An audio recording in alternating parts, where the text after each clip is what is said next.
Lynn Jarman Johnson with Consumers Credit Union, and we have everything from finance to fitness on this podcast. And today it's a little bit of everything, but mainly finance. Marcia VanderWoude is with us today. She's a financial advisor. She's also a wonderful member of Consumers and the owner of Savvy Women Enterprises LLC. Marcia, thanks for being with us today.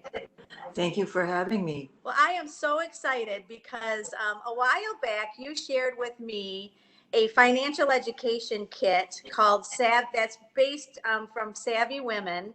And it is an amazing kit to really help everybody get on the right track to get their finances in order. I don't think there's a better time than now. Marcia, tell us a little bit about yourself and your background.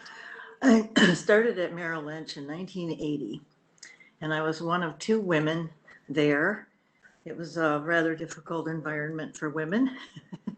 Wow. And but I formed a great partnership about 5 years after I joined the firm. I formed a great partnership with a man named Dick Norton. He was fabulous. We had a great business together. We built a very large institutional business where we had pension funds and foundations and so on. And then we also had individual clients. As a result of having institutional clients, I traveled all over the country meeting money managers that we brought in to our clients. And that was a great experience. After many years in the business, I decided to retire when I was 60 years old.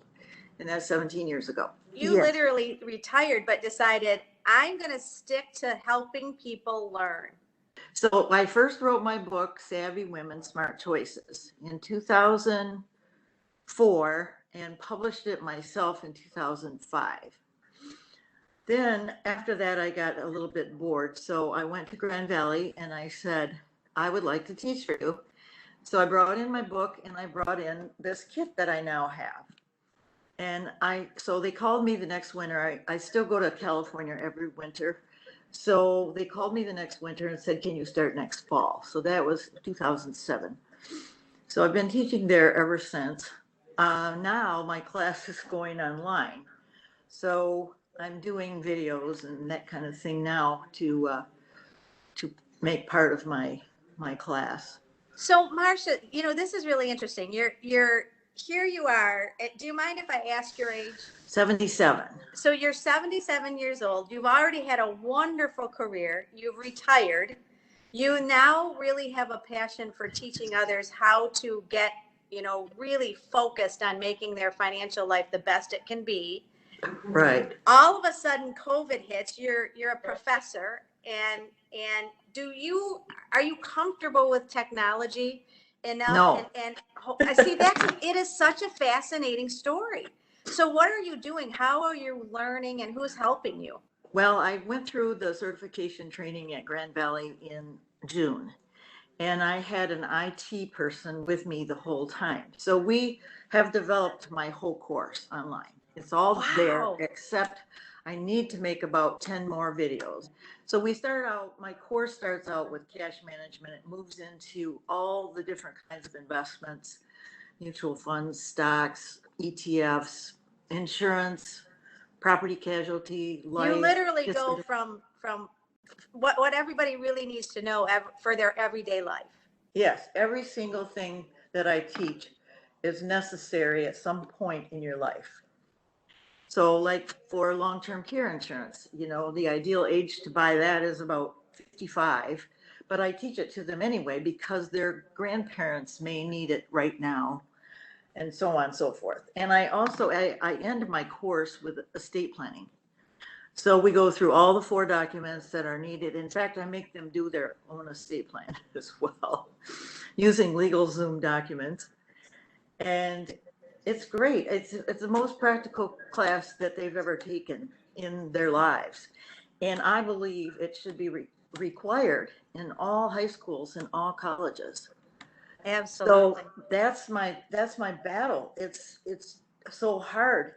And then there's a couple other things that prevent people from learning things. One is procrastination. And the other is they don't think they're going to die. So yeah. That's a great question. Do you think that's changed because of COVID, where all of a sudden it feels like this is a potential life-threatening disease, or do you think still people are just putting up the blinders? Exactly. They still are. So I've been giving retreats for a few years at my home on Lake Michigan because it's a great environment for people to just relax and listen to the waves and learn all this stuff, in which I go through the whole binder. What we do first is we take a personal financial profile. So we record everything that they own and everything that they owe. Then we do a written budget, looking back 6 months to a year to see what they actually spend. I teach about getting a good credit score by using credit cards. And now my new card with you, my new debit card with you, which I love. So you saw that video, I believe. It's absolutely, yeah, wonderful, Marcia. You really have a wonderful way of explaining in everyday language. And you're also very, and I don't mean this in a negative, I mean it in a very positive. You're very strategic in how your pace is it's easy to listen to versus being fast and not understanding, and it's really well done. Thank you. I really appreciate that. And I enjoy it so much. I just love when I see the light bulb go on, about understanding something. So I do have 6 YouTube videos as well now. And 2 of them are on options. And I love that subject. It's so much fun. I have one with Shelley Irwin and on selling naked puts. And she said, she laughed about that. And I have another one with a professor from Cornerstone because he was really interested in using this technique for his own portfolio. So I love teaching those kinds of things. Bonds, surprisingly, are the hardest things for people to understand. Right. Bond prices, how bond prices fluctuate, but that the coupon, which is the interest, stays the same. Yeah, So, and it is. I can see then how where you start to teach and you can see when the light bulb goes on. Do you think that it isn't because people don't want to learn? It's because of what you just said. There's confusion, and so people don't want to act like they don't know. well, I recently sold one of these kits to a friend of mine, and she looked at it, she took it out, she paged through it, she said, "This is daunting." And Daunting. she's Yeah. even in the financial business. And yet your kit is a step by step by step by step guide. Correct. So let's start with someone who is just starting out and Okay. give me what is it that you think are the top 2 things that they should automatically, if they don't have, they should look into. Right. And also if, where should their savings be at this juncture? Okay. First of all, I tell them they need 3 to 6 months liquid cash in their Consumers Credit Union account Love it. for emergencies. Secondly, to my students who are in their 20s, usually 20, 21, 22, I have a lot of juniors and seniors. I recommend that they immediately start looking at life insurance, both term and permanent, because it's never going to get cheaper. And it also guarantees that they will not ever be uninsurable. Right. So some disease could come along and then they wouldn't be able to get insurance. So I recommend that. And then I also recommend that they buy a house as soon as possible. So, there are mixed emotions on that with buying a house when you're young, but you're saying absolutely jump into the waters. Well, not necessarily. Only if they're going to live someplace for 5 years or longer. Okay. Okay. In other words, if they're going to get a job in California next year, I'd say wait till you get to California, then buy a house. Our son is 22 and he has a great job and went over to the east side of the state, and the first thing he did was purchase a house, and he's thrilled. So it's been a journey, and it's funny, 22. I'm so proud of the fact that that was something that he felt was really important to him. And it's just such a young age right now, you think, but really it's a smart move. Absolutely. Absolutely.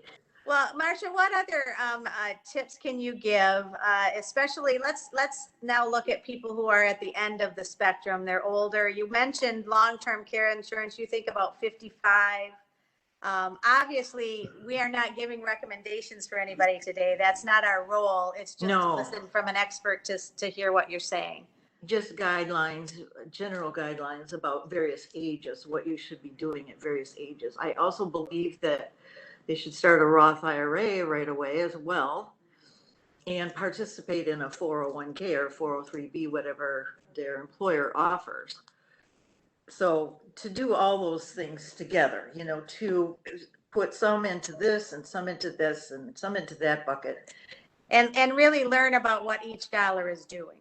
Absolutely. And know the risks of what you're buying. For example, Warren Buffett said this morning that the market is really overvalued right now and is very risky.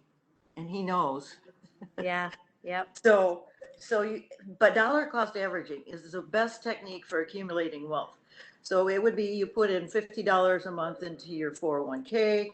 And then so as the market fluctuates, as the mutual fund goes down that you're buying, you buy more shares. So dollar cost averaging, you end up with a higher amount at the end because you're getting the highs and the lows and nobody can really time the market to begin with. So and it's a long-term play, right? It absolutely is. It absolutely is. That's so neat, Marcia. I mean, you are such an interesting, lovely person.